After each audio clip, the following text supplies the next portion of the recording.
Right. ఇక Telugu Desam party ప్రతిష్టాత్మక మహానాడును ఈసారి ఆన్లైన్ లో నిర్వహించాలని పార్టీ అధిష్టానం నిర్ణయించింది. మే 27, 28 తేదీలో జరగనున్న మహానాడు కార్యక్రమాలకు సంబంధించి ఏర్పాట్లు వేగంగా కొనసాగుతున్నాయి.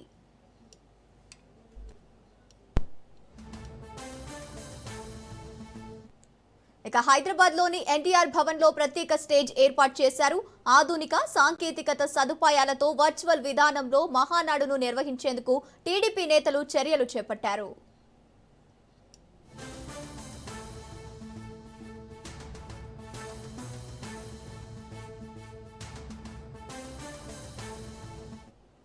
పార్టీ పోలిట్ బ్యూరో సభ్యులు, ముఖ్య నాయకులు ఎన్టీఆర్ భవన్ నుంచి ఆన్లైన్ ద్వారా మహానాడులో పాల్గొననున్నారు.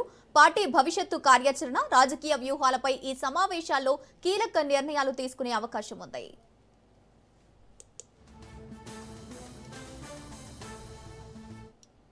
రైట్. ఇక తెలుగుదేశం పార్టీ ప్రతిష్టాత్మకంగా మహానాడును ఈసారి నిర్వహించనుంది. రైట్. ఇక ఇదే అంశానికి సంబంధించి పూర్తి డీటెయిల్స్ మా ప్రతినిధి సంతోష్ అందిస్తారు. సంతోష్. సహోదరి, ఏపీలో టీడీపీ పార్టీ ఎంతో ప్రతిష్టాత్మకంగా మహానాడుని ఘనంగా నిర్వహించే నేపథ్యంలోనే ఈసారి ఏదైతే మోదీ పిలుపు మేరకు కూడా పెట్రోల్ డీజిల్ కన్జంప్షన్ మేరకు కూడా ఇక పొదుపు చర్యల్లో భాగంగా మహానాడుని అయితే కనుక వర్చువల్ విధానంలో నిర్వహించేందుకు అధిష్టానం అయితే నిర్ణయం తీసుకోవడం కూడా జరుగుతోంది. ఈ యొక్క నిర్ణయానికి సంబంధించి సీఎం చంద్రబాబు నాయుడు ఇప్పటికే పార్టీ నాయకులకి దిశానిర్దేశం అనేది చేయడం జరుగుతోంది. ప్రధానంగా ఏదైతే నెల్లూరులో జరగాల్సినటువంటి 3 రోజుల పాటు మహానాడు అనేది బ్రేక్ పడడం, విర్చువల్ విధానం అయితే గనక స్వాగతం పలకడంతో దీనిపై అయితే గనక క్యాడర్ లో ఏదైతే వర్చువల్ విధానాన్ని సైతం అదే విధంగా నాయకులకు సైతం కూడా ఇప్పటికే దిశానిర్దేశం చేసినటువంటి నేపథ్యంలోనే ప్రతి ఒక్కరూ వీటిని అనుసరించాలంటూ కూడా నాయకుల నుంచి ఆదేశాలు కేడర్కి అయితే జారీ చేయడం జరుగుతోంది.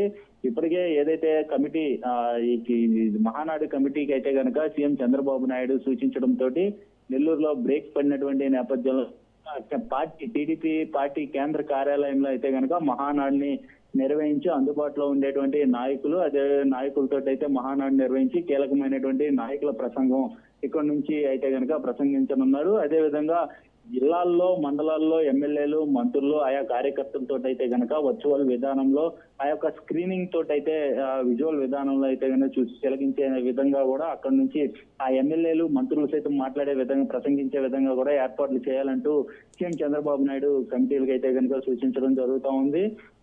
ఎందుకంటే దాదాపు 1848 క్లస్టర్ల పరిధిలోని నాయకులు, కార్యకర్తలు మహానాడుకి ఆన్లైన్ నుంచి కూడా ఇటు హాజరయ్యేలా ఏర్పాట్లు చేయాలి. అదేవిధంగా తీర్మానాలు సహా ఇతర అన్ని అంశాల్లోనే మహానాడు విధానాలనే పాటిస్తూ హైబ్రిడ్ మోడల్లో మహానాడు నిర్వహించాలంటూ కూడా అధిష్టానం భావిస్తున్నటువంటి పరిస్థితులు. అయితే ఇటు తెలుగు రాష్ట్రాల్లో అయినటువంటి ఇటు హైదరాబాద్ లో సైతం కూడా ఎన్టీఆర్ భవన్ లో స్క్రీన్ సైతం కూడా ఏర్పాటు చేసి ఈ యొక్క మహానాడిని తిలకించడం, అక్కడి నుండి కూడా కీలకమైనటువంటి నాయకులు సైతం హాజరయ్యే విధంగా ఏర్పాట్లు చేయడం, వీటన్నిటిని చూస్తే ఇటు తెలుగు రాష్ట్రాల్లో ఈసారి విధానానికి శ్రీకారం చుట్టినటువంటి పరిస్థితులు. ఎందుకంటే రాష్ట్రంలో ఎన్డీఏ కూటమిలో ఉన్నటువంటి భాగస్వామ్యం అయినటువంటి టీడీపీ ఇక మోదీ పిలుపు మేరకు ఈ పొదుపు చర్యలు పాటిస్తున్నటువంటి పరిస్థితులు అయితే కనుక ప్రజలందరికీ ఒక సందేశాన్ని అనేది కూడా ఇస్తున్నటువంటి పరిస్థితులు. ఒకవేళ మహానాడు నిర్వహిస్తే మాత్రం పూర్తి స్థాయిలో అయితే కనుక ఈ యొక్క వాహనాలు అదేవిధంగా పెట్రోల్ డీజిల్ అంశాలు 3 రోజుల పాటు ఎక్కువగా వినియోగిస్తారు అన్నటువంటి నేపథ్యంలోనే ఈ యొక్క కీలకమైనటువంటి నిర్ణయం తీసుకోవడం జరుగుతూ ఉంది. ఎందుకంటే రాష్ట్ర నలుమూలల నుంచి ఈ యొక్క నెల్లూరుకి వస్తారన్నటువంటి నేపథ్యంలోనే ఇప్పుడు తాజాగా టీడీపీ పార్టీ కేంద్ర కార్యాలయంలో ఈ మహానాడు నిర్వహించేందుకు అధిష్టానం అయితే భావిస్తున్నటువంటి పరిస్థితులు. అయితే ఈ యొక్క టీడీపీ పార్టీ కేంద్ర కార్యాలయంలో మాత్రం రాష్ట్ర కమిటీలు అదేవిధంగా పలు కీలకమైనటువంటి కమిటీలకు అయితే కేంద్ర రాష్ట్ర కమిటీలకు అయితే కనుక ఆహ్వానం అయితే అందించినటువంటి నేపథ్యంలోనే ఇక ఎమ్మెల్యేలు, మంత్రులు మాత్రం ఆయన నియోజకవర్గాల్లో ఉండి అక్కడ ఉన్నటువంటి కార్యకర్తలతో అయితే కనుక వర్చువల్ విధానంలో పాల్గొనేలాగా ఇటు భారీ స్క్రీన్లు ఏర్పాటు చేసేందుకు జిల్లా పార్టీ కార్యాలయాలు ఏవైతే ఉంటాయో అక్కడ సైతం కూడా ఈ యొక్క స్క్రీనింగ్ ఏర్పాటు చేసి ఎక్కడికక్కడ పార్టీ కార్యాలయాలు, మండల స్థాయి, గ్రామ స్థాయి కార్యాలయాలు అయితే కనుక స్క్రీనింగ్ ఏర్పాటు చేసి అక్కడ కార్యకర్తలు పాల్గొనేలాగా ఏర్పాట్లు చేసినటువంటి పరిస్థితులు అయితే కనుక కనబడతాయి ఈసారి.